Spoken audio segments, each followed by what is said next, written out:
lesson. This is the lesson that's just for our students that are in Cohort A or Cohort D. So this is a special video that we make for you. Now, today we have a bunch of different things. So I hope you're in store for some good singing, and a story.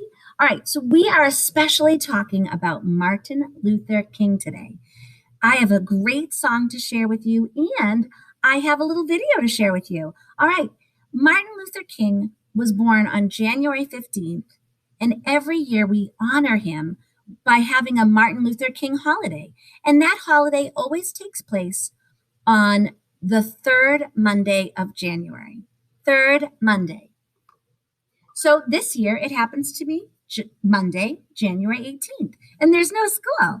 So let's learn a little more about Martin Luther King and let's sing a song. Today we're going to learn about the civil rights leader, Martin Luther King Jr. Martin Luther King Jr., best known for his nonviolent protests and speeches calling for equality for all people, was born on January 15, 1929, in Atlanta, Georgia. He was the second of 3 children, born to a Baptist preacher. At the time, less than 70 years after slavery was made illegal in the United States, things were still hard for Black Americans. Many people were unhappy when slavery was ended, and lawmakers in some places, especially southern states, made special rules to keep white people and Black people apart. People of different races had to use different drinking fountains, different bathrooms, and even had to go to different schools. The Supreme Court ruled that it was legal as long as things were separate but equal. This separation between people of different colors was called segregation. This was the atmosphere that young Martin Luther King grew up in. He attended a segregated school, where he did so well that he was able to skip 2 grades and graduate at the age of 15. Shortly after graduating, he began studying at Morehouse College, and he graduated with a degree in sociology in 1948. He had decided to become a minister like his father, and so he enrolled in a seminary to study religion. In 1951, Martin Luther King Jr. graduated from the seminary, the top in his class. On June 18, 1953, King married Coretta Scott, with whom he would have 4 children. He continued his education by studying for his doctorate at Boston College, and in 1954 he became the pastor of a Baptist church in Montgomery, Alabama. In 1955, he received his PhD when he was only 25 years old. In December of 1955, Rosa Parks refused to give up her seat on the bus to a white man, for which she was arrested and spent the night in jail. Martin Luther King and other civil rights leaders organized a boycott of the bus system. This meant that the people who wanted things to change would stop riding the bus. The Montgomery bus boycott lasted over a year, and so many people refused to ride the buses that the bus companies lost a lot of money. In December of 1956, the Supreme Court ruled that segregated buses were unconstitutional. This was a major victory for the civil rights movement, and it proved that peaceful methods could create change. However, many people were upset by the changes that were happening, and Martin Luther King was nationally recognized after his part in the bus boycott. Between 1957 and 1968, King worked tirelessly to promote civil rights. He traveled all over, giving thousands of speeches, writing 5 books and many articles. His hard work and speaking ability earned him respect and a personal meeting with President John F. Kennedy. Of all his speeches, his most memorable was the I Have a Dream speech, delivered on the steps of the Lincoln Memorial in 1963 to a listening crowd of 250,000 people. I have a dream that my 4 little children will one day live in a nation where they will not be judged by the color of their skin, but by the content of their character. I have a dream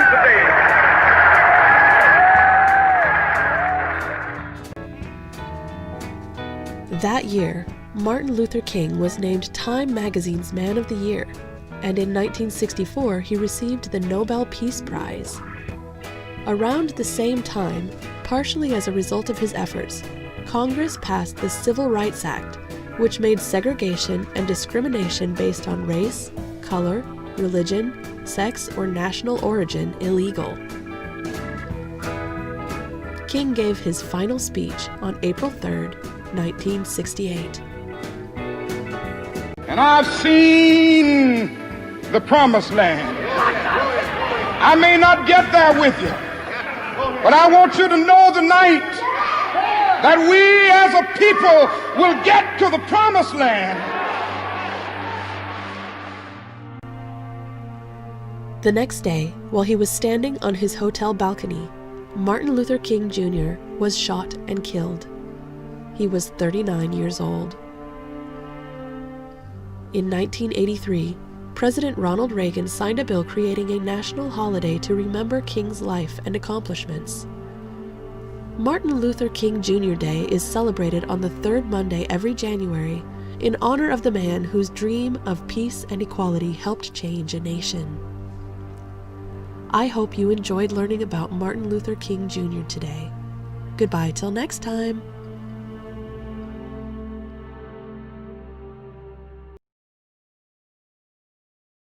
Today, we are going to hear about a special man who had a dream.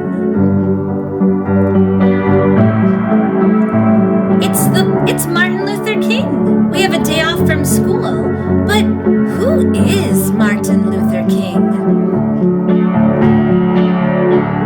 He is the Reverend Dr. Martin Luther King Jr. That's his full name. Here's a picture of him as a child. In this picture, he's about 10 years old, and you can see all the other members of his family.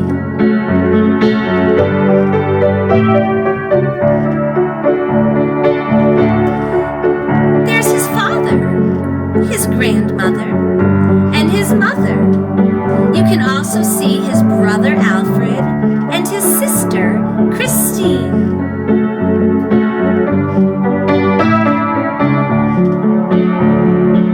Once there was a gentleman who talked about a promised land. He reached out and took the troubles of the people in his strong black hands. He had a dream that everybody ought to hear the bells of freedom ring. Now the people shout and sing about the dream of Martin Luther King. Sing about the dream of Martin Luther King. Oh, the dream of Martin Luther King. Oh, the dream of Martin Luther King. Sing about the dream of Martin Luther King.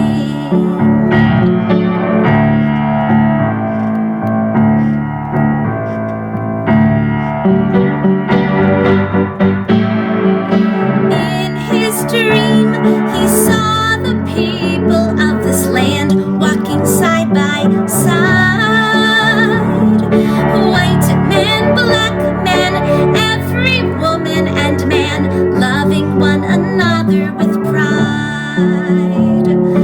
Now he's gone away before the day his dream became a real thing. Still the people shout and sing about the dream of Martin Luther King. Sing about the dream of Martin Luther King. Oh, the dream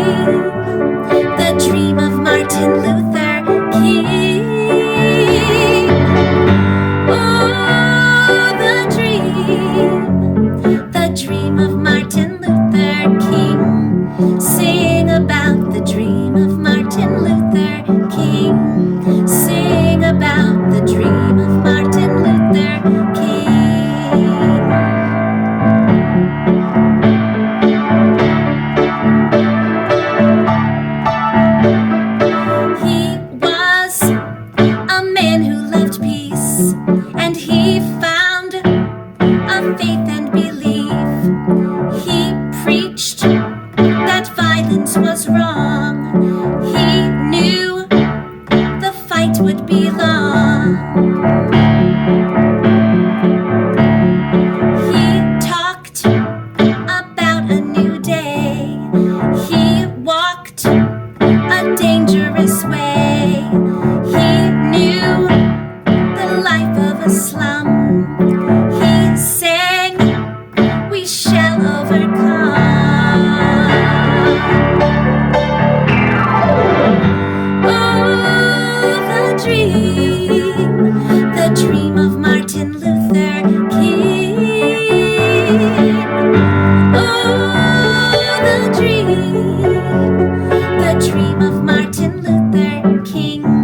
Sing about the dream of Martin Luther King. Sing about the dream of Martin Luther King.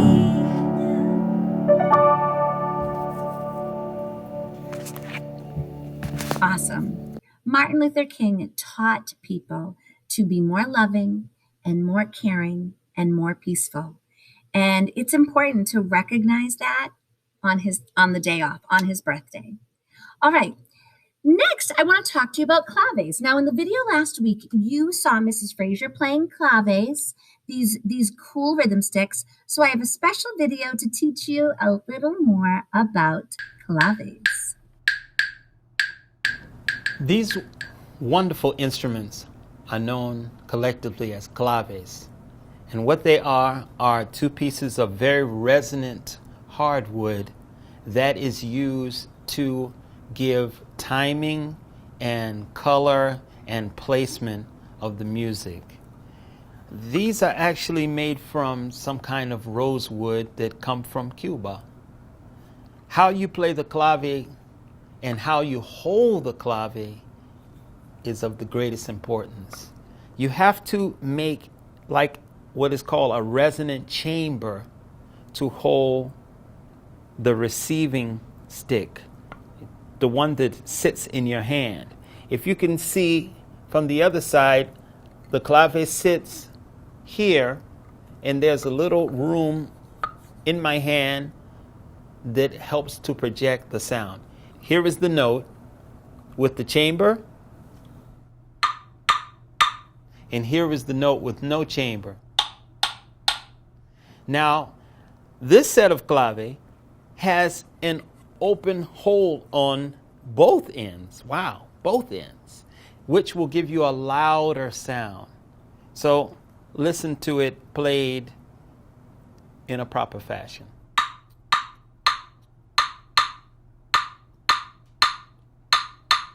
Now, if I mute or close one of the holes and hold it towards my body, you notice it has less and less sound. But played in its proper form, it is played out like this.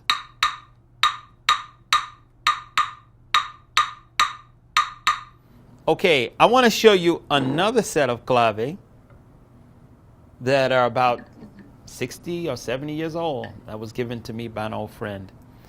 Same principle. You make a resonant chamber with your hand and you hold it where you don't hit your fingers. Make sure you don't hit your fingers, guys. So, and as you see, the instruments are a lot lighter in sound. I actually like these better. Yep.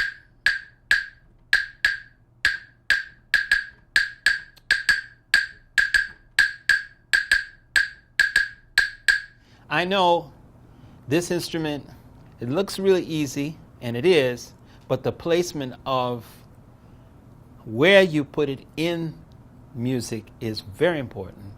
And this is how you play the claves. All right, we're pretty much done, but I have one more thing. I have a great book to share with you called Thank You World. This book is all about the things that are in this world that we can be thankful for.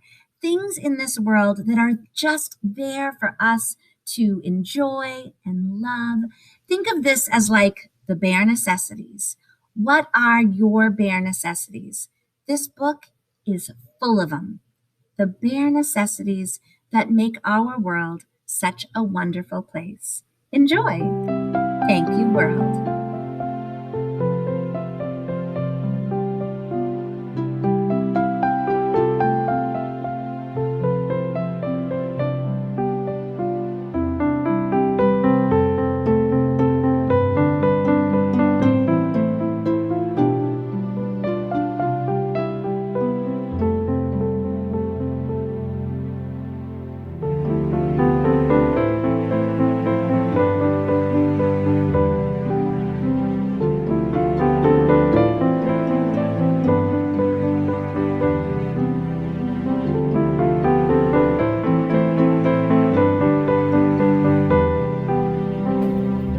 Thank You World by Alice B. McGinty, illustrated by Wendy Anderson Halperin.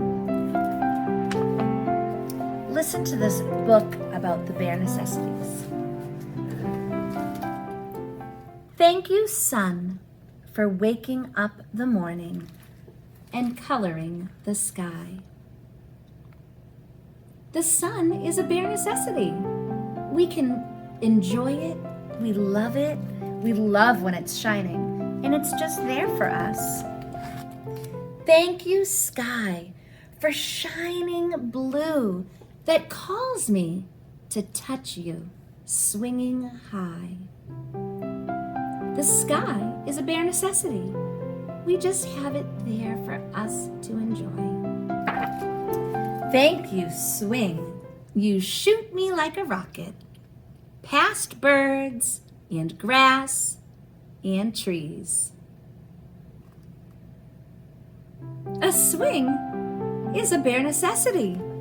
We can go to a playground and swing. Some of us even have swings in our backyard. Thank you, grass, for softening my footsteps. I'm dancing with the breeze. The grass, a bare necessity. Thank you, breeze, for lifting up my kite wings past treetops, tall and proud. A soft, gentle breeze, that's a bare necessity. I love hearing the wind rustling the leaves. Thank you, trees. Your branches are my playhouse. I'm climbing up to the clouds. Trees, that's a bare necessity. Thank you, clouds, for painting cotton pictures and sending cool, sweet rain. Clouds in the sky, big fluffy clouds. Have you ever looked at clouds and tried to figure out what pictures they were making? You know, a cloud that looks like an elephant or a cloud that looks like a circus tent. Clouds, a bare necessity. Thank you, rain, for watering my flowers and washing my window pane. Rain, a bare necessity. Thank you, window. You welcome in the moonlight that yawns from starry skies. The night sky, the stars, all of these are bare necessities and they make our world beautiful. Thank you, stars, for sparkling so brightly. You shine like mommy's eyes. You shine like daddy's eyes. You shine like an adult's eyes, an adult who loves me. We are surrounded by people who love us. Thank you for tucking me in and kissing me goodnight. Is there an adult in your house that tucks you in at night? Is there an adult that says goodnight to you and gives you a goodnight kiss? That adult loves you, and that's a bare necessity. Thank you, nighttime. Your soft gray shadows will touch my dreams tonight. Nighttime, sleepy time, bare necessities. Thank you, world. And you know, this goes right back to our song, What a Wonderful World. What a wonderful world.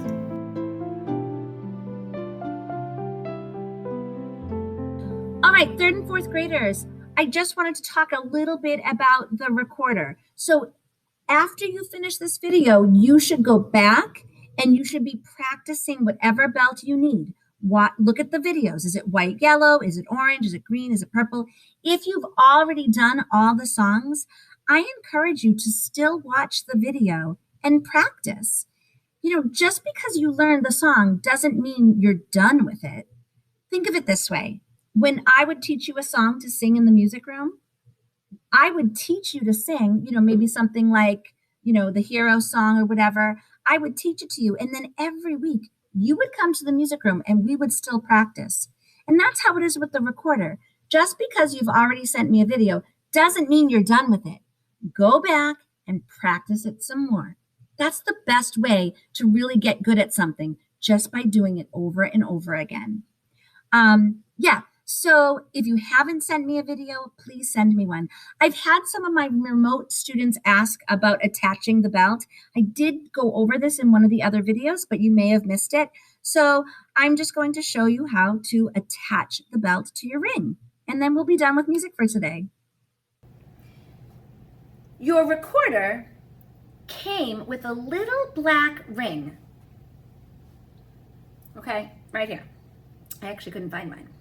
Now your little black ring is on the foot of the recorder. Okay? Your little black ring is on the foot. How do you get your white belt attached? So you might need an adult to help you, but I wanted to show you in case you wanted to try to do it yourself. What you do, I'm gonna get nice and close. You take the belt and you put it underneath the black ring. So do you see? It's just kind of underneath. Like it would just come right out. It's not attached or anything. It's just underneath the belt. Now the top, the loop, and then the tassel is here. And it's kind of pulling the black ring. What you want to do is you want to take the tassel, put it through the ring, put it through the loop, and then pull. And that's kind of like a little knot. And you can get that attached and it can stay like that. And it's not even that tight. Like really, it's pretty easy to get at. You just pull the loop and it comes right off. So it's just a good way to attach it. It won't fall off, but you know, you can get it off if you have to. It's not like you tied it so tight, you know, it's a knot. So again, let me show you. You slide the belt under the ring. Okay. Take the tassel, these are the little threads over here, push it through the loop of the belt at the top and pull. I have students who totally put their belt on the ring and they're fine, but then I have students who literally ask me for help every single time. So whatever works for you. If you need an adult to help you, just check with someone at home, okay? All right, bye everyone. It was great doing music with you this week. Have an excellent week. I'll see you next week, okay? Silent thank you. Bye.